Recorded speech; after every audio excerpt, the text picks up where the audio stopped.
Insérer des lignes et des colonnes. Une fois un tableau créé, vous pourriez avoir besoin de plus de lignes ou de plus de colonnes que ce que vous aviez prévu. Je vous présente donc dans cette capsule les différentes méthodes que vous pouvez utiliser pour insérer des lignes et des colonnes supplémentaires. Première méthode possible, utilisez le symbole plus. Quand vous placez le pointeur à l'extrémité gauche d'une ligne, vous allez voir, il y a un petit plus, et même que la ligne va être sélectionnée en bleu, il y a un petit plus qui va s'afficher. Si vous cliquez sur le symbole plus, il y a une ligne qui va s'afficher, qui va s'insérer tout simplement. Et c'est la même chose au niveau des colonnes. Donc, il y a un petit symbole plus qui va s'afficher. Quand on clique, j'ai une colonne qui va s'afficher à la gauche de mon symbole plus. Alors, c'était la première méthode. La deuxième méthode, c'est utiliser les boutons du groupe lignes et colonnes. C'est quoi ces boutons-là? En fait, quand on est dans le tableau, on a accès à deux onglets contextuels, vous le savez déjà. Si vous allez sur l'onglet Mise en page, vous allez avoir le groupe lignes et colonnes.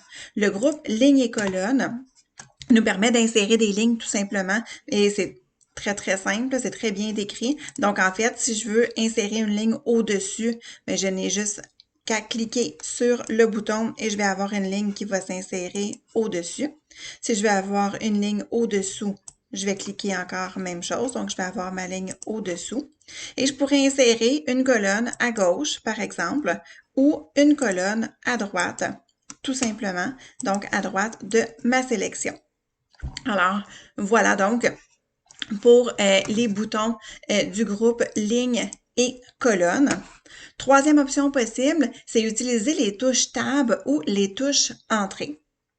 Alors, je vous montre comment on procède. Alors, pour utiliser la touche Tab, vous allez vous placer à la dernière cellule de votre tableau et en appuyant sur la touche Tab, ça va créer une ligne automatiquement. Donc, vous pouvez même vous déplacer de cellule en cellule et ainsi créer plusieurs lignes. C'est possible de le faire.